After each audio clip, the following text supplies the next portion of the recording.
સ્વાગત છે મિત્રો, હું હર્ષદ ઠક્કર આપને આવકારું છું. આજે આપણે જોવાના છીએ ધોરણ 10માં ચેપ્ટર નંબર 2 બહુપદીઓ.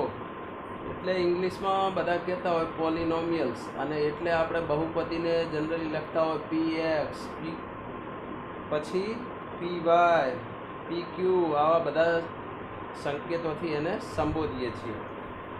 હવે જનરલી બહુપદીમાંથી 4 માર્ક્સનું બોર્ડની એક્ઝામમાં પૂછાય છે. એમાંથી 1 માર્કનો MCQ આવે અને 3 માર્કનો દાખલો આવે.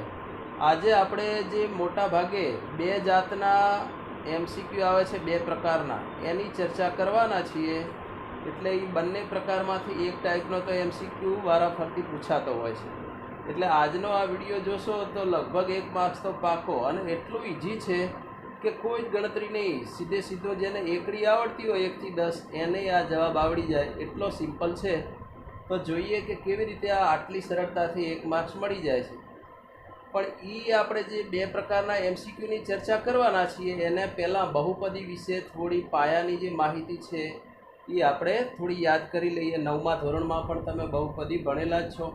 તો બહુપદી કોને કહેવાય? તો જેમાં 1 થી અધિક પદ હોય, 1 થી અધિક પદ હોય એ બહુપદી કહેવાય. બહુ એટલે વધારે, અને પદ એટલે આવા સ્ટેપ જે આપણે 1 થી અધિક પદવાળી હોય એને શું કહેવાય? બહુપદી કહેવાય. તો એ તો સિમ્પલ થઈ ગયું. હવે બહુપદી કોને ન ગણાય? તો કઈ એવી બહુપદી નહીં ગણવાની, એની એ કાંઈક શરતો છે. તો જોઈ લઈએ આપણે કે આપણે કોઈ બહુપદી લીધી હોય, px બરાબર x² પ્લસ 2x પ્લસ 3, સમજી લો કે આવી કોઈ લીધી છે બહુપદી. તો એમાં જે આપણે ચલ છે x, એની ઘાત હંમેશા પૂરી હોવી જોઈએ. તો આમાં 1 ઘાત છે, આમાં 2 ઘાત છે, તો આ બહુપદી છે. પણ ન કોને ગણાય? હું માની લો કે એમ લખું 3 x વર્ગમૂળમાં x, તો આ બહુપદી ગણાય નહીં. કેમ? કારણ કે આમાં x ની કેટલી 1/2 ઘાત છે, પૂરી ઘાત છે નહીં, તો આને બહુપદી ન ગણાય. ક્યારેક હું આવું લખું 1/x², તો આ પણ ગણાય નહીં, કારણ કે આમાં x² છે નીચે. હવે જો એને ઉપર લાવીએ તો x ની -2 ઘાત થઈ જાય, અને -2 ઘાતવાળી પણ ચાલે નહીં. એને કેવી જોઈએ? પૂર્ણ ઘાત. બરાબર? તો આ પણ બહુપદી છે નહીં. તો યાદ રાખવાનું કે આવી અડધી ઘાતે ના ચાલે, માઇનસ ઘાત પણ ના ચાલે, અથવા તો આખું પદ છેદમાં હોય એવું ના ચાલે. x² + 5x - 6 આવું હોય તો પણ ચાલે નહીં. તો આ તમને એક થોડું ડેફિનેશન યાદ હોવું જોઈએ. હવે આગળ જોઈએ, બહુપદીની ઘાત કોને કહેવાય? આ તો સિમ્પલ છે, લગભગ બધાને ખબર હશે. તો બહુપદીમાં જે મહત્તમ ઘાત હોય એને જ બહુપદીની ઘાત ગણવાની હોય છે. મહત્તમ ઘાત, ચાલો આવું કોઈ લખ્યું છે x² + x ની 7 ઘાત + 5, આવી બહુપદી કોઈ આપી હોય તો આની ઘાત કેટલી થાય? તો તમને ખબર છે 7. પહેલા નંબરમાં ભલે 2 રહી, પણ મેક્સિમમ ઘાત 7 છે, એટલે આપણે એની બહુપદીની ઘાત કેટલી ગણવાની? 7. તો આ તમે ચોક્કસ યાદ હશે. હવે આગળ જોઈએ, બહુપદીના શૂન્યો કોને કહેવાય? તો આ પણ એક સિમ્પલ છે. આપણે ક્યારેક પહેલાં જો અવયવો પાડતા હોય, જે વિદ્યાર્થીઓએ કોઈ બહુપદીના અવયવો પાડતા આવડે એમને ખબર હશે, છેલ્લે પછી x બરાબર કંઈક શૂન્યો મળતા. આવી કોઈ બહુપદી છે x² + 4x + 4, px બરાબર કોઈ આપી છે. આના આપણે ભાગ પાડીએ તો શું થાય? 1 અને 4નો ગુણાકાર કરવાનો, અને પછી કોઈ ઘડીઓ બોલવાનો. x² એટલે 4 × 4, 4 હતા આપણી જોડે. હવે એના ભાગ પાડીએ તો શું થાય? 2 દુ 4. તો આપણે 2 દુ 4 સરવાળો કરીને વચ્ચે 4 લાવવાના છે. કોઈને જો અવયવોમાં કાંઈ તકલીફ હોય તો કોમેન્ટમાં લખજો, આપણે અવયવો માટે પણ એક અલગ વિડીયો બનાવશું. x² + 2x + 2x + 4. તો હવે આ બંનેમાંથી કોમન કાઢવાના. શું નીકળે? x. અંદર વધ્યા x + 2, વત્તા અહીંથી 2 કોમન નીકળે, x + 2. તો હવે આ x + 2 x + 2 કોમન લઈ લઈએ, તો x + 2 એક કોમન આવ્યા, અને વધેલું હોય x + 2 અહીં. હવે આ જ્યારે શૂન્ય શોધવા હોય તો આ બંનેનો ગુણાકાર 0 હશે. એવું તો આ બંનેનો ગુણાકાર જો 0 હોય તો કાં તો આ 0 હોય અથવા તો આ કૌંસ 0 હોય. તો બંને માટે ધારી લેવાનું x + 2 = 0 અથવા x + 2 = 0. તો x = -2 અને અહીંયા શું આવ્યું? x = -2.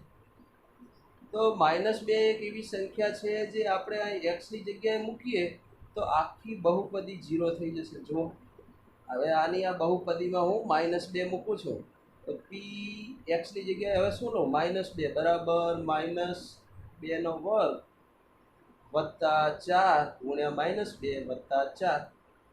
તો -2 નો વર્ગ કેટલો થાય? 4 વત્તા 4 દુ 8 એટલે અહીં કેટલા થયા? -8 વત્તા 4. તો 4 ને 4 8 અને આ -8 બરાબર 0. તો આ શૂન્ય એટલે એવી કોઈ સંખ્યા કે જેને x ની જગ્યાએ મૂકતા આખી બહુપદીને 0 બનાવી દે એને બહુપદીનું શું કહેવાય? શૂન્ય, 0 કહેવાય બહુપદીનું. કારણ કે આખી બહુપદીને જે 0 બનાવી નાખે એને તો હીરો ના કહેવાય. શું કહેવાય? 0 કહેવાય. તો બહુપદીના શૂન્ય એટલે બીજું કાંઈ નહીં, કોઈક એવી સંખ્યા કે જે સંખ્યા x ની જગ્યાએ મૂકતા આખી બહુપદી, માની લો કે કોઈક સંખ્યા છે અને એને આપણે x ની જગ્યાએ મૂકતા આખી બહુપદી 0 છે થઈ જાય તો આખી એને શું કહેવાય? બહુપદીનો શૂન્ય કહેવાય. હવે આગળ જોઈએ. બહુપદીને વધુમાં વધુ કેટલા શૂન્યો હોય? તો આ પણ ખૂબ સરળ છે. બહુપદીને જેટલી ઘાત હોય એટલા વધુમાં વધુ શૂન્યો હોય. હાલ આપણે દ્વિઘાત બહુપદીનો જે કર્યું, અવયવો પાડી અને શૂન્ય શોધ્યા તો કેટલા આવ્યા? 2. પણ એ બંને એક જ જેવા હતા એટલે અંતે શૂન્ય કેટલું મળ્યું? 1. અથવા તો ક્યારેક દ્વિઘાત બહુપદી હોય, દ્વિઘાત બહુપદી એવું હોય કે એના અવયવો ન પડતા હોય, કોઈ વાસ્તવિક ઉકેલ ન મળતો હોય તો એને શૂન્ય 0 પણ હોય. તો હવે દ્વિઘાતમાં જુઓ 2 શૂન્ય મળે, 1 મળી શકે, 0 મળી શકે, મતલબ વધુમાં વધુ કેટલા મળી શકે છે? દ્વિઘાતમાં 2.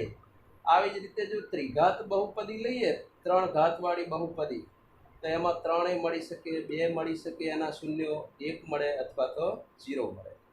એનો અર્થ એવો થયો કે જેટલી ઘાત છે વધુમાં વધુ એટલા શૂન્યો મળે. માની લો કે n ઘાતવાળી કોઈ બહુપદી લીધી તો વધુમાં વધુ કેટલા શૂન્યો મળે? વધુમાં વધુ n શૂન્યો મળે. n થી ઓછા મળે અથવા તો વધુમાં વધુ n. તો હવે તમે એટલું સમજી શક્યા કે જેટલી ઘાત વધુમાં વધુ એટલા મળે, એનાથી વધારે મળે નહીં. સમજી લો કે આપણે કોઈ 7 ઘાતવાળી બહુપદી લીધી, 7 ઘાતવાળી કોઈ બહુપદી લઈએ તો વધુમાં વધુ કેટલા મળે? 7. એનાથી ઓછાય મળી શકે પણ મેક્સિમમ 7 મળે, એનાથી વધારે મળે નહીં. હવે એક આપણે બીજો થોડો કોન્સેપ્ટ જોવાનો છે, સુરેખ બહુપદીનું ભૌમિતિક નિરૂપણ. સુરેખ બહુપદી એટલે કેવી? જેમાં એક્સની એક જ આવી ઘાત હોય, x + 7 = 0. આવી કોઈ બહુપદી આપી હોય તો x = -7 આવે.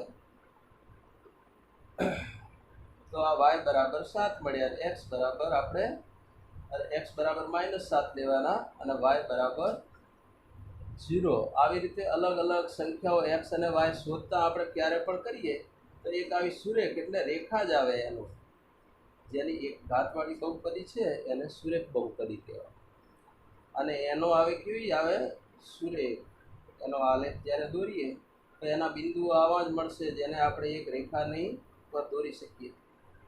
તો તમે આમાં ધ્યાનથી સમજવાની વાત એટલી છે કે x અક્ષને આ જે રેખા છે સુરેખ બહુપદીનું જે આપણે આલેખ દોર્યો એ એક જ બિંદુ આગળ છેદશે, એનાથી વધારે ક્યાંય x અક્ષ ઉપર ટચ થશે નહીં. મતલબ આનો વધુમાં વધુ ઉકેલ, વધુમાં વધુ શૂન્ય કેટલા? વધુમાં વધુ 1, કારણ કે x અક્ષ ઉપર એક વખત જ ટચ થાય છે. હજુ અમુક ઉદાહરણો જોઈએ. દ્વિઘાત બહુપદીનું આલેખ પર ભૌમિતિક નિરૂપણ. તો દ્વિઘાત બહુપદીનું આલેખ પર કેવી રીતે કરશું જોઈએ. દ્વિઘાત બહુપદીના શૂન્યો કેટલા હોય? 2. તો એ 2 વખત એક્સ અક્ષમાં વધુમાં વધુ આ એક્સ અક્ષ ઉપર 2 વખત ટચ થઈ શકે. સમજી લો કે આવી કોઈ બહુપદી મળે, એનું ભૌમિતિક નિરૂપણ કરીએ તો આવી મળી શકે. અથવા જ્યારે એકનો એક ઉકેલ 2 વખત મળ્યો, હમણાં જે -2 મળ્યો તો આપણાને, તો -2 અહીં આવે, આ 1 અને આ -2, તો એકનો એક ઉકેલ હોય ત્યારે આવું પણ બને.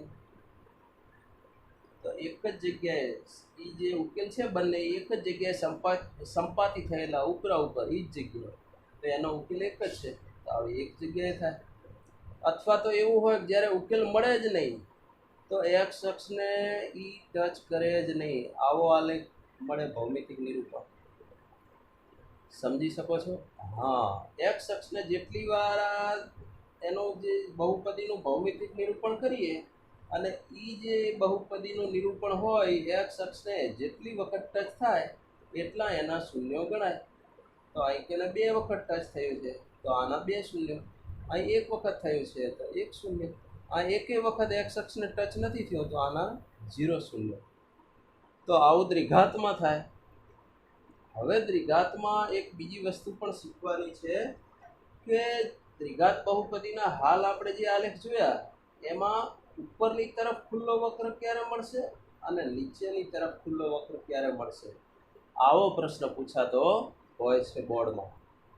તો તમે કોઈ પણ બહુપદીનું સમીકરણ જોઈને કહી દો કે આમાં ઉપરની તરફ ખુલ્લો વક્ર મળશે અને આ સમીકરણમાં નીચેની તરફ ખુલ્લો વક્ર પડશે, એવો આપણે એક ટ્રીક જોવાના છીએ.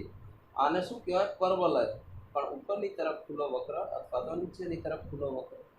હવે જ્યારે બહુપદી કોઈ આપી હોય, પહેલું પદ અને બીજું પદ, આ બંને જો ધન ધન હોય અથવા તો ઋણ ઋણ હોય બંને પદ, પહેલા 2 પદને જ તમારે ધ્યાનમાં લેવાના છે. જો પહેલા બંને ધન ધન હોય અથવા તો બંને ઋણ ઋણ હોય તો કેવો ઉપરની તરફ ખુલ્લો વક્ર મળશે.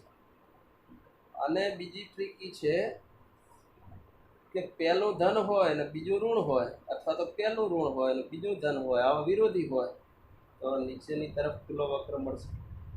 આટલું ખાલી યાદ રાખવાનું છે. કોઈ ઉદાહરણો તમે ઘરે ચેક કરી શકો છો. તો આવો પ્રશ્ન બોર્ડમાં પૂછાતો હોય, કોઈ સમીકરણ આપ્યું હોય, એક ઉદાહરણ લેવું હોય તો લઈ લઈએ. x² + 5x - 6 આવું આપ્યું હોય, આ બહુપદીનો કેવો વક્ર ઉપરની તરફ ખુલ્લો મળશે કે નીચેની તરફ ખુલ્લો મળશે, તમારે ખાલી રકમ જોઈને કહી દેવાનું. તો આમાં ખ્યાલ આવે, પહેલો પ્લસ છે ને બીજો પ્લસ છે તો ઉપરની તરફ ખુલ્લો વક્ર. તરત જ સ્માર્ટ વર્ક કરીને 5 સેકન્ડમાં જવાબ, 1 માર્ક્સ રોકડો થઈ જાય. તો આવું તમે શીખી ગયા આજે આ વસ્તુ. હવે નેક્સ્ટ જોઈએ, બહુપદીના ભૌમિતિક નિરૂપણ પરથી શૂન્યોની સંખ્યા શોધો. તો હવે ક્યારેક ભૌમિતિક નિરૂપણ આવી રીતે બહુપદીનું આપ્યું હોય, આવું આપ્યું હોય તો આમાં શૂન્યો કેટલા હશે એ તમારે શોધી બતાવવાના. તો આમાં તો એકદમ સિમ્પલ, જેટલી વખત એક્સ અક્ષને આ બહુપદી ટચ થાય એટલા એના શૂન્યો. તો આ 1, 2 ને 3 વખત ટચ થયો તો આના શૂન્યો કેટલા? 3. અહીં હવે ક્યારેક આપણે આમ વિચારીએ આવી બહુપદી કોઈ છે તો આ તો એક્સ અક્ષને ટચ જ નથી થઈ, તો આના શૂન્યો કેટલા? 1 પણ નહીં. ક્યારેક એવું હોય કે આટલી વખત, ચાલો તો આમાં કેટલા શૂન્ય હશે આ બહુપદીને? ચલો એક્સ અક્ષને કેટલી વખત ટચ થઈ? 1, 2, 3, 4 ને 5, તો આના શૂન્યો કેટલા? 5. હવે જો આટલું સિમ્પલ તો આવડે કે નહીં, બધા 10મા ધોરણમાં આવ્યા હોય, ખાલી 1, 2, 3, 4, 5 જો આવી એકડી આવડે તો આ ટાઈપનો પ્રશ્ન વારંવાર પૂછાય છે, તો તમે આનો જવાબ તો લખી શકો. હવે એક બીજો પણ હું તમને આપું છું ગૃહ કાર્યમાં, તમે કોમેન્ટ બોક્સમાં રિપ્લાય આપજો કે આના શૂન્યો કેટલા થાય. આપણે આ 4થા નંબરની જે આકૃતિ છે આમાં શૂન્યો કેટલા થાય એ તમારે જવાબ આપવાના છે કોમેન્ટ બોક્સમાં. ચાલો નેક્સ્ટ જોઈએ. હવે નેક્સ્ટમાં તો હવે કંઈ છે નહીં, બધું શીખી ગયા. હવે આપણે સ્વાધ્યાય 2.1 સ્ટાર્ટ કરી દઈએ. તો 2.1 સીધો એ જ છે કે તમારે શૂન્યો કેટલા છે એ જ ઓળખવાના છે. બરાબર વિઝન આવતું હશે. હવે અહીં કને સ્વાધ્યાય 2.1 છે, એમાં લખ્યું છે કે આકૃતિમાં પીએક્સ માટે વાય બરાબર પીએક્સના આલેખ આપેલા છે. આ આલેખમાં તમારે કહેવાનું છે કે કઈ આકૃતિમાં આ બહુપદીના શૂન્યો કેટલા હશે. તો પહેલી આકૃતિ તમે જોઈ અને થોડું યાદ કરવાનો ટ્રાય કરો કે આમાં શૂન્ય કેટલા હશે. પહેલામાં તો આમાં તો જુઓ એક્સ અક્ષમાં ટચ કરતી જ નથી, આ ઉપર છે, તો આમાં શૂન્ય કેટલા હશે? એક પણ નહીં. બીજામાં અહીંથી આમ જાય છે આ વક્ર, એ આવી રીતે બહુપદીનો વક્ર છે, તો એક્સ અક્ષમાં એક જ વખત ટચ થાય છે, તો એક શૂન્ય. આમાં શૂન્ય કેટલા મળશે? એ અહીંથી કરીને આવી રીતે આમ જાય છે, તો આમાં એક્સ અક્ષમાં કેટલી વખત? એક વખત, બે વખત ને ત્રણ વખત ટચ થયું, તો આમાં શૂન્યોની સંખ્યા કેટલી? 3. આમાં જોઈ લઈએ, આવો વક્ર આવી રીતે છે ઉપરની તરફ ખુલ્લો, તો આમાં 1 ને 2, આમાં 2 શૂન્ય મળશે. આમાં કેટલા? 1, 2, 3 અને 4, તો આમાં 4 શૂન્ય. આમાં આવી રીતે આલેખ ઉપર જાય છે. હા, અહીં કને 1, પછી 2, પછી 3, તો અહીં કને કેટલા છે? 3 શૂન્ય મળે છે. એટલે ઝીણામાં ઝીણી આકૃતિ તમારે જોવાની, એક્સ અક્ષને જેટલી વખત ટચ થાય એટલા શૂન્યો મળે. તો આવો પણ બોર્ડમાં પ્રશ્ન પૂછાય છે, કારણ કે બોર્ડમાં દરેક વિદ્યાર્થીઓને પાસ કરવાની ઈચ્છા હોય છે સરકારની, કોઈને નપાસ કરવા હોતા નથી, પણ તમારે આટલું ધ્યાન રાખવાનું હોય છે. All the best.